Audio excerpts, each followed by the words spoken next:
खड़े थे साथी, उन्होंने कहा कि महिला किसी डिपार्टमेंट में ज़्यादा क्यों नहीं होती है, क्योंकि उनका शोषण होता है। आपने एक जिक्र किया था कि बेटी बचाओ बेटी पढ़ाओ, जो ये नगाड़ा बजाते हैं, ये क्या है? कि ऐसे मंत्री को जल्द से जल्द हटाया जाए, क्योंकि बीजेपी का ही नारा है बेटी बचाओ बेटी पढ़ाओ। इंटरनेशनल लेवल पे मेडल लेके आई हैं, उनके साथ शोषण हो रहा है।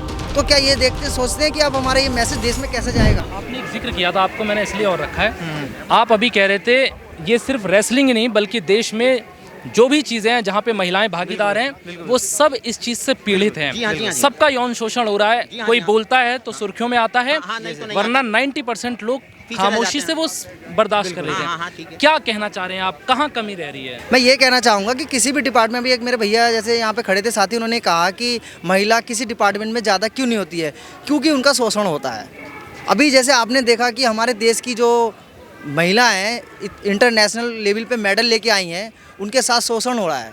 तो क्या ये देखते सोचते हैं कि अब हमारा ये मैसेज देश में कैसे जाएगा? एक सवाल और, आपको क्या लगता है जो WFI के अध्यक्ष हैं वो सिर्फ अध्यक्ष नहीं है बल्कि बीजेपी के बहुत तेज तर्रार और धाकड़ सांसद माने जाते हैं? सर देखिए, उनका एक रुतबा है और कहा जा रहा है कि बीजेपी के लिए बहुत मुश्किल है उन्हें हटाना। तो ऐसे में वो जहाँ तक खिलाड़ियों को समझाने की कोशिश करेंगे, लेकिन खिलाड़ी जिद पर हैं। तो आपको क्या लगता है, ऐसे WFI अध्यक्ष को हटाना चाहिए और न सिर्फ अध्यक्ष पद से बल्कि बीजेपी सांसद के तौर पे भी उन्हें बर्खास्त करने की ज़रूरत है? क्योंकि आपने एक जिक्र किया था कि बेटी बचाओ बेटी पढ़ाओ, जो ये नगाड़ा बजाते हैं, ये क्या है? तो इसमें आप क्या मैं यही कहना चाहूँगा कि हमारे देश के जो प्रधानमंत्री श्री नरेंद्र मोदी जी, कि ऐसे मंत्री को जल्द से जल्द हटाया जाए, क्योंकि बीजेपी का ही नारा है बेटी बचाओ बेटी पढ़ाओ। मैं ये देखना चाहता हूँ कि किसी भी डिपार्टमेंट में आप चले जाएं कि बेटियों की तादाद घट रही है। लोग कहते हैं कि महिला सेफ्टी है। दिल्ली के अंदर आपने देखा कुछ दिन पहले एक महिला के साथ, लड़की के साथ क्या हुआ था कि गाड़ी से घसीटते हुए उसकी 12 किलोमीटर तक घसीटा गया।